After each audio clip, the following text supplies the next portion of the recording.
And now, the star of the show, Jordan Rogozinski. Hello folks, welcome back to the Jordan 411 Sports Show, and today I have another radio legend. He's been doing broadcasting for 18 years, and his first job was at CJOB, and then he went to Power 97 and did his rock show. He didn't really like that, and now he's with Virgin Radio. Please welcome the one, the only, the legend, Burpee. Stoked. How are you doing? I'm very well, and as you know, I've been a fan of this show right from the beginning. And so I've seen, you asked me if I've seen all 25 episodes. I don't know if I've seen all 25, but I loved the Mike O'Shea one. I thought it was amazing. And I'm just a fan of the show, and it's awesome to be asked to be on it. I'm stoked. How was your first job at CJOB? How did I like it? Yeah. Well, I did a talk show. They're like, hey, Burpee, you're doing a talk show now. And I'm like, oh, yeah, cool. And I think it was named worst talk show of all time in a recent poll because it was really bad. And I was trying to be all cool. I thought I'd be like, I'm going to be like pop culture guy. But I wasn't really. And it was really bad. It was really bad. We got canceled. And replaced by an infomercial about beds. Oh, that's rough. Which was a better show. Yeah.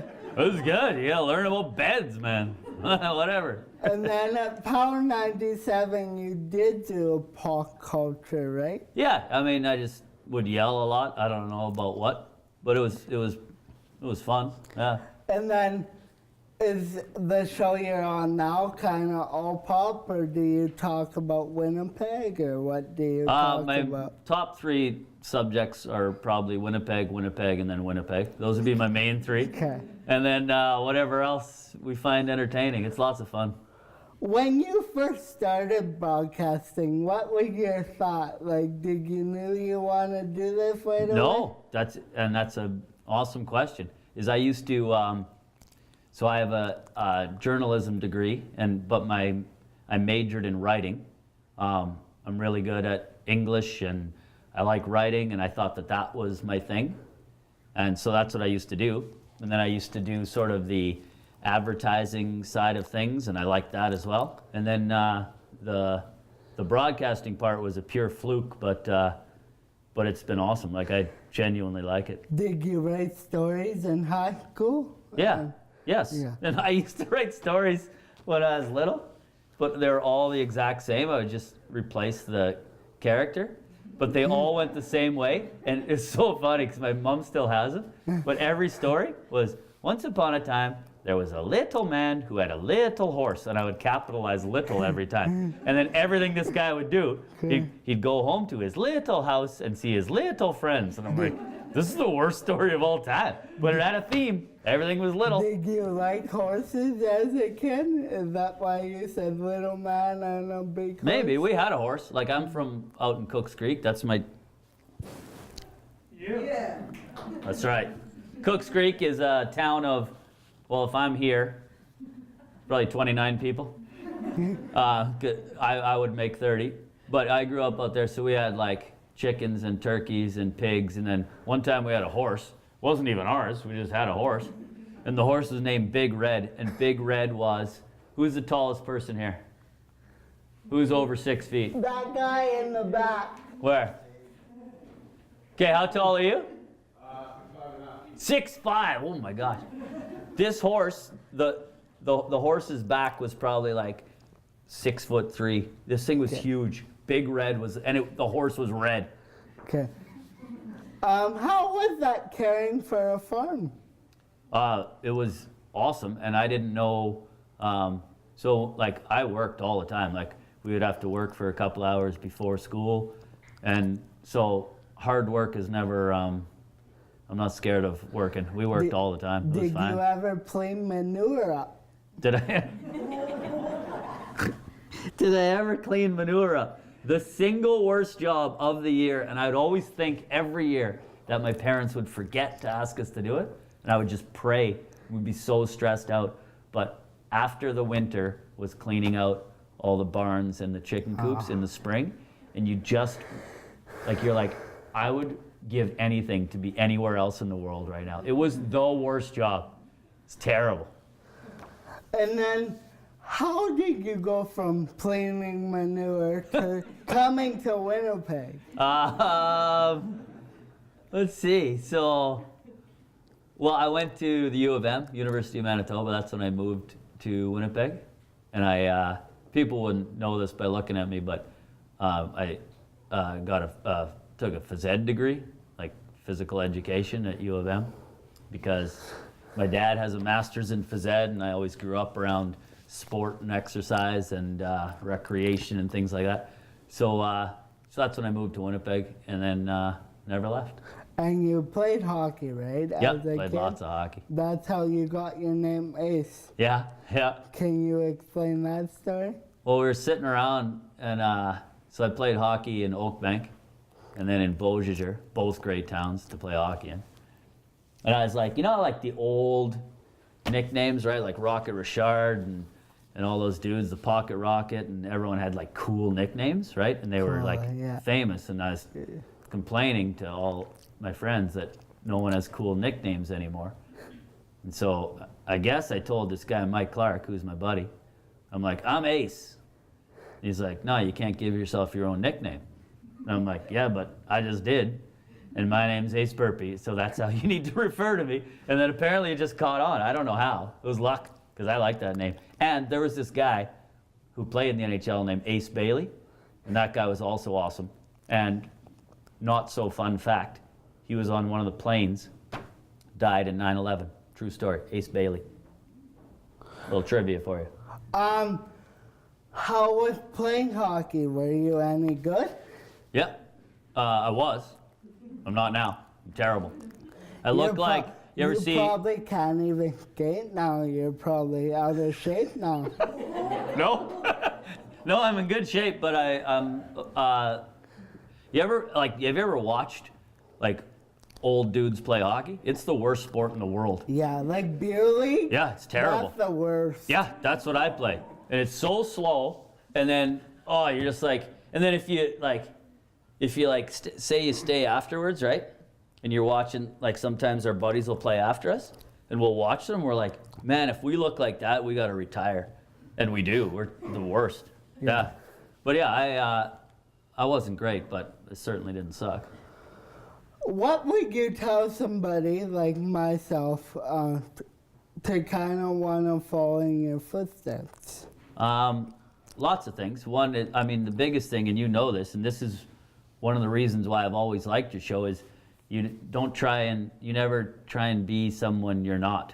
And I noticed that, like when I was watching, the one that stood out to me was when you were interviewing Coach O'Shea, Mike O'Shea, because he's pretty he's pretty stern with the media, not in a mean way, but he doesn't give you anything. He has the same expression all the time. But with you, he opened up, and I'm like, man, that's a skill you can't even teach, is you make people feel comfortable, and therefore they will give you better answers and better stories. And so that's number one, and you already have it, as in just don't try and be something you're not or someone you're not. Okay. And then the other thing, I tell people this all the time, is I was at a career symposium the other day, is I'm interested in almost everything. And instead of knowing everything about one subject, it'd be better to know one thing about every subject. So read a lot and read every different subject, and be open, have an open mind to other subjects. Now you were inventor and actually appeared on Dragon's Den. I was on Dragon's Den, yeah, and I got a deal. I got a handshake from 3 of the 4 dragons. I invented this hoodie that you could put a baby in, because I was sitting on the couch when my sister had a kid. She had this little girl, and the kid was sitting on my lap, and I was trying to do the crossword, and I was trying to watch hockey, and I was trying to drink a beer all at the same time. And the kid kept falling off my lap, And I'm like, how do people do anything with a baby? And so I was wearing a hoodie, because I always wear a hoodie. And so I just zipped the kid into the hoodie, right? And I'm like, boom, solved. And then I'm like, yo, I'm going to cut holes in the hoodie and put its arms through. And yeah. That was wicked. So I did.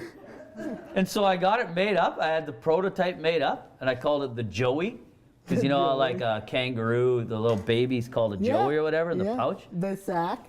Yeah, so I made the prototype, and then I got on Dragon's Den, and then I forgot to tell my sister that I needed a baby.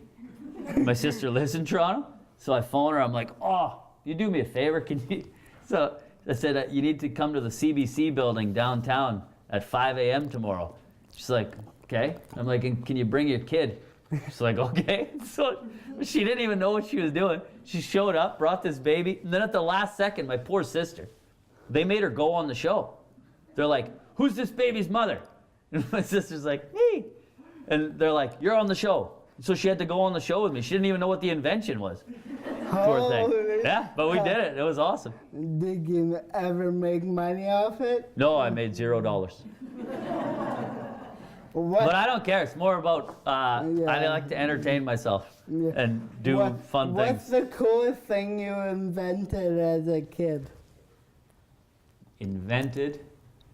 Well, maybe not invented, but I built, when I was like 13, I built a massive, all by myself, massive, I used to skateboard a lot, and I built this massive half pipe. It was like 25 feet wide or something and 10 feet high. It was huge. And it was out in the back field in Cooks Creek. And my dad was like, do whatever you want, but you have to build it yourself and buy the wood. So I had a job. I was 13, and I built this massive half pipe, and kids would come from all over the place to skate my half pipe in the back field. It was awesome. That was and it lasted us. That's all we did. I would do chores. So in summer holidays, I would do chores till like 11 a.m. and then I was free, and kids would just come biking from all over, and we would just skate all day, and it was awesome. Okay. Back to broadcasting. Yeah. How early do you get to the station? I get up at 3:47 every morning, and it's specifically 3:47 because I have a real phobia about even numbers. So like that makes me happy. It's the 411 show. If it was the 412 show, it would make me uneasy. Okay. And so I get up at 3:47, unless like I go to a Jets game or something, then I get up at 4:07. And so I get to work around, as long as I'm there by 5:30 or something. Yeah. It's good enough. And speaking of the Jets, you're a big part in that whiteout. How's that experience been? Well, the street party it's hilarious to watch from, because I get to be up on stage in front of everyone. And so you can just see, like, you can't see the end of it. It's so fascinating. And I'm up high, right? Like, I'm like 12 feet up or something, and I still can't see the end of the party. And we've never had something like that in this town. And you can just feel the vibe of the crowd, and everyone's so excited and so pumped. And it's just a really good time to be a Winnipegger. You think I should come and check it out? Yeah, I told you, there's at the front, and people will see, everyone's in such a good mood at those things. Like, the weather's nice now and everything. So, and there's a dude I know, and he's in a wheelchair, and people made room for him up at the front, and you should come for sure. Okay. It's cool. You got it. Fun. Even if you're there for one goal, that's all you, because you'll be like, I can't believe that just happened. Like, the place goes insane in the best possible way. Yeah. How was winning round one? Was that insane? Well, winning round one, if you're a lifelong Winnipegger and Jets fan like me, like, it's just so foreign, and it's almost like it's not even real. And I remember all the bad times because I was there, and it's just I'm so happy for people who went through all the bad times. It's cool. Did you go out on Portage and Main? I go to Portage and Main for lots of things because I think it's hilarious. But when they opened it. Oh yeah, as soon as they won, I made it to Portage, Maine. People hugging each other that you've never met before. It was awesome. How is it for you to be on the radio, then see you on the street and have people come up to you? Normally, that's a good question. Normally most times it's nice, right? Yeah. But like not everyone, I'm not naive, not everyone likes me. And so sometimes it's awkward. Yeah. And sometimes people aren't nice, but generally they're nice. But it never gets normal, like if you, I'll tell you what the weirdest thing is, and lots of people could tell you this, but like, so take a Doug Brown, right? Dude's 6'8", Yeah. Everyone knows who he is. And he's been famous for so long and recognizable for so long. But like, when you're in, let's say like you're out for drinks or at a restaurant or something, you can hear people talking about you. Yeah. And it's weird, right? They're not talking to you, but you can hear them talking about you, and you're like, oh my gosh, I wish I could do this. But it's all right. It's a bad thing, a good thing. But you never know. It's just, you never know. It's just awkward. And I don't think you'd ever get used to it. I wouldn't anyway. But it's all right. How's Lloyd the intern doing? Lloyd the intern is awesome, and he's super nice and incredibly funny. Okay. And yeah, he's great to work with. He's cool. How was he when he first started? Oh, he's terrible. He was terrible? Yeah, when he started, I would say he's probably the top 5 worst broadcasters of all time. Really? Under your training? Yeah. That's top surprising. Top 5 worst. But what this goes back to like, so he never tried to be something he wasn't, and he's just a kind, good person. And like, we would see how he treated people and acted with people, and you're like, that guy's a keeper because he's awesome. And that matters more than anything. And you're into helping the community, and actually your first charity event was a fishing derby. Yes, it was. For the Cancer Society, which the reason why you did it because you love fishing, and you hate cancer. Correct. Good quote. Yeah, and you were asking me before we started the show, I was talking to, what is her title in the polka dots? A resource teacher. Yeah, so your resource teacher is like, so what are some of your strengths and interests, right? And let's go with those. And so that's how I started doing like charity events, was what are my interests and passions? And so just go with that. So I was like, well, I love fishing, and a friend of mine just got diagnosed with cancer, so maybe I should have a fishing derby and raise money for Canadian Cancer Society, and that's how all that started. Do you catch a lot of fish? Yeah, I'm pretty good. However, I go fishing with my dad a lot. My dad's a legend. Never talks about it. Yeah, my dad doesn't have one picture of himself with a fish unless it's on my phone. And my dad's from New Brunswick, so he grew up fishing, and he's a legend. He just outfishes me. How many fish? Well, put it this way: if I catch 10, then he's 20. If I catch 5, he gets 10. It's always double. Yeah, double. He's just amazing. We're going to Montana in a couple of weeks fishing right Why away. do you think that is? The bait he uses, or what? There is a skill involved, and he is much better than me. Yeah. He's more patient. Okay. And I think that is huge. And he doesn't get too high or low. You know what I mean? He doesn't. He's good. He's good. What do you think of the Bombers this year? What do you hope they do a good season? Well, I think a lot of things. I think I'm excited that people are into it as much as they are. You know what I mean? Yeah. Like, I don't think the interest has been this high for probably a decade, which I love. And those people deserve it over there. Like Wade and Mike and who's our GM? Kyle. Yeah. I ran into Kyle the other day. Has he? No, not yet. We got to get him on this show. He's a good dude. He's a good talker too. But they deserve success because they have worked really hard and they had a plan and they've stuck with it. And I mean, on paper, so there's still going to be your Calgarys and stuff like that, but we're as good as anyone.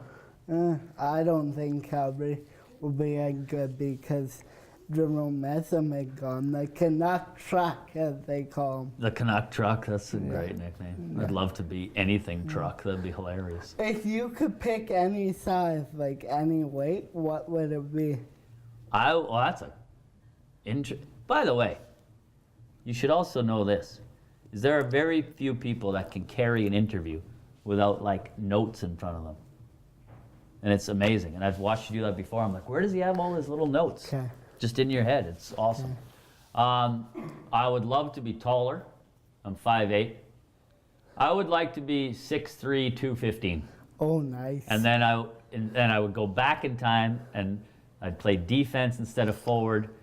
And that would be you'd be talking to an ex-NHLer right now. Hit like Buff? I'd like to hit, yeah, I mean, I can't, no one will ever hit like Buff. I don't think we'll ever see that ever again. I'd be like Drew Doughty. Yeah. Do you always get excited when he hits? Yeah, there's this one. Do you remember when he hit Mark Stone from Ottawa? Poor Mark Stone. He's a Winnipegger. He's a good kid. But he hit him right in front of my seats. I wasn't at the game.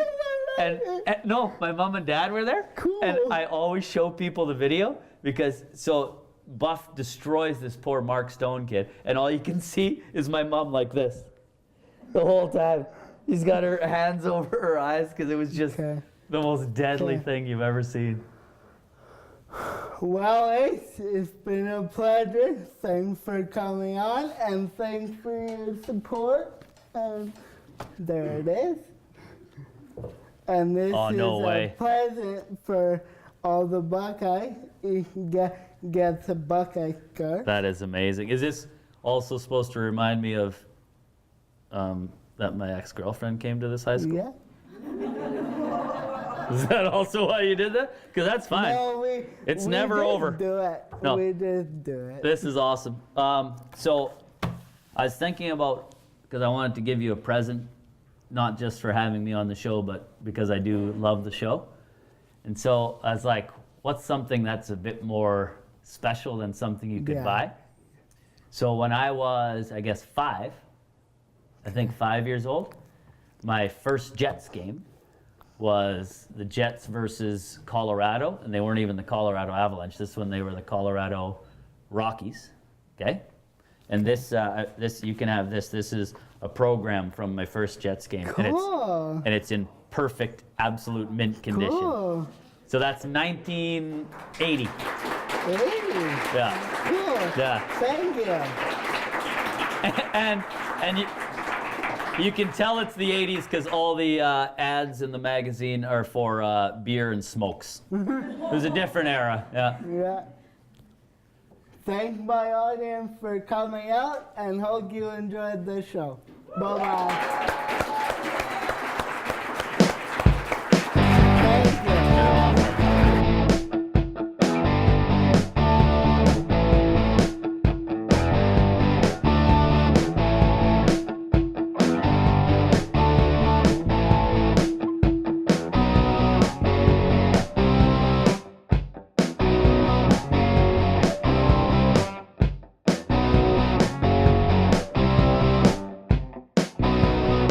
Please like and subscribe to Jordan's YouTube channel and follow him on Twitter.